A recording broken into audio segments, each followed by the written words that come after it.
All right. Well, the World Health Organization is using AI to track us all. They announced this recently. We went over this yesterday, but what does this mean exactly? Are we safe as Americans because Trump withdrew from the WHO? Isn't this the power that we rejected them to have in the pandemic treaty? Or are they casually just saying, okay, we don't get the treaty, we're just going to take all the power we want in piecemeal? Well, joining us to discuss is James Roguski. He is the author of Screw the Who, and the one person I wanted to talk about when I saw this. Thank you so much for joining us. What do you think they're playing at? Well, first of all, thank you for covering this issue because a lot of these things slip through the cracks.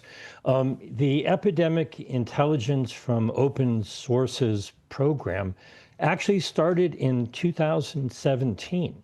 So they're just up to the same old tricks. It's the same thing from the WHO all the time.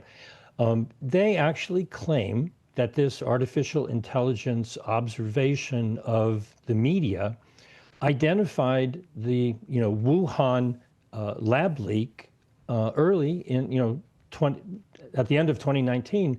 They claim that by monitoring all of social media and media, they can identify things, that are happening as soon as possible. Now, on one level, what we did, we meaning people like you, people like me, and others around the world, we paid attention to news reports of people who were doing things that were not officially approved. We learned that maybe someone was trying hydroxychloroquine or trying ivermectin. And what we did is we looked at that and we said, well, our analytics of that intel tells us that that makes more sense than what the government is telling us. So what we're dealing with the Epidemic Intelligence from Open Sources AI program is not so much that they're gathering all this information. You can go on, Twitter or X and see that there's a trending hashtag. You can see that there's, news stories going on. The point is, how do they do? One of the things that they have is the news article credibility detection system. And they also have the misinformation classification systems. They want to use AI to lie to us.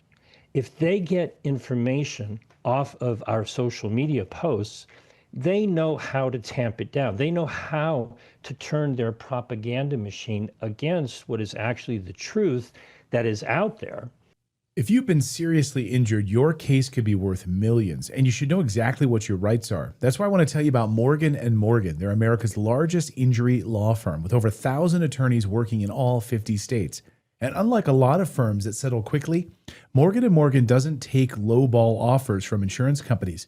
Just in the past few months, they won $12 million in Florida when the insurance company offered only $350,000. And in New York, they secured $6.8 million on a case where the offer was just $275,000. And the best part? It's absolutely free unless you win. Insurance companies try to pay out as little as possible. Morgan & Morgan fights to get you more if you become their client. It only takes a few minutes to see if you have a case, and you can do it right from your phone. It's that easy. You can visit forthepeople.com/redacted, or you can click the link in the description to get started. Can I just put this on the screen and you can respond to this? They have been warning since 2020 about infodemics, which they describe as an overabundance of information, even accurate information, which makes it hard for people to adopt behavior. So they can't get you to do things if you get true information. So what you just mentioned, was it hydroxychloroquine or any information about masking that they wanted to tamp down, or information about herd immunity or vaccine requirements, anything like that. So please go on, because I think that this is a terrifying idea that they need to manage even accurate information. Well, this is the whole point. I mean, I got a report from a friend in Finland who, they are still pushing back against the use of the fraudulent use of the PCR process as a quote unquote test. And so what we dealt with over the last now almost 6 years is lie after lie after lie from the news media. And people need to understand that for the most part, what things like Grok and ChatGPT and Claude and all of the other AI agents, they just simply collect the propaganda from the news media, regurgitate it as truth. And I can't tell you how many times I have come face to face, beating my head against a brick wall. If you ask ChatGPT a question where you have factual information and you watch it lie to you or say, well, I'm sorry, I can't answer that question because I'm not allowed to spread quote unquote misinformation, you realize that AI is being used as a tool to further the propaganda machine. Now, Right. what they could use this system for, they're not going to, but what they could have used this system for, knowing and understanding that it started in 2017 and it got, a big push from the German government. They donated like $30 million to set up the hub in Germany to start writing all the software programs and making it so that every nation and organizations around the world can use this. What they could have done is they could have used it to identify all the reports from people who said, well, we're having adverse reactions to the jabs, where people are dying, people are suffering. They could have used artificial intelligence to observe social media and stop the pandemic that we are currently still in the middle of with the mRNA jabs harming people. But instead, Because James, they wouldn't have done that because many of those accounts were banned. If they were on Facebook and they were talking about the problems they were having, or if they were in groups talking about women who are having all sorts of trouble with menstruation after they received the jab, those groups were banned and censored. So they wouldn't have been able to pull that information because it was all, hidden and pushed away from us, right? Exactly. And again, I want to compliment you and thank you for bringing this issue up. But people need to understand that this is just a new version. This is just 2.0 of their EIOS system. Their system was operable from 2017 until now. And what they did is they've proven that it works because they could have identified the epidemic of adverse events and deaths from the biological weapons that they, have implemented on us. But obviously it did not do that. It labeled all of that truth as misinformation. Organizations, all the social media groups, banned all those accounts, just like you said. They could be reporting on the pandemic of, adverse events from drugs. They could be reporting on all of the people's reports around the world about a million things. But what they're doing is actually set up a pandemic simulator. It's been hard to get information. If I get anything on it, I'll share it with you. They essentially have a dashboard where they can simulate a pandemic and learn how to tamp down, the truth that we, the people, are good at putting out there. And so what I want people to understand is we can and should be using this type of information, these type of information resources to identify the truth that is out there. It is getting more and more difficult, but what we did over the last 6 years, and I want people to get a positive view from what happened, human beings were able to decipher truth from BS. And what they're trying to do is use artificial intelligence, now they have radio to, transcripts where their system is going to be able to listen to audio shows, or, I imagine that could be turned on video productions, so that, they're going to be able to listen and watch/listen to Redacted, turn it into a transcript that then their large language models can then interpret and, identify how to fight back against the people who are bringing the truth with their propaganda messages. And so I'm optimistic that what we did over the last 6 years was identify the lies that government and the pharmaceutical industry and the medical establishment continue to put out. To this day, I do the research that I do, and then I'll go and I will ask, ChatGPT or Grok or one of these systems, Google AI, and it is amazing how it will just, I probably shouldn't say that it lies to you, because the way it's programmed, it just goes and collects all of the information that is, quote unquote, available on the internet and regurgitates the propaganda.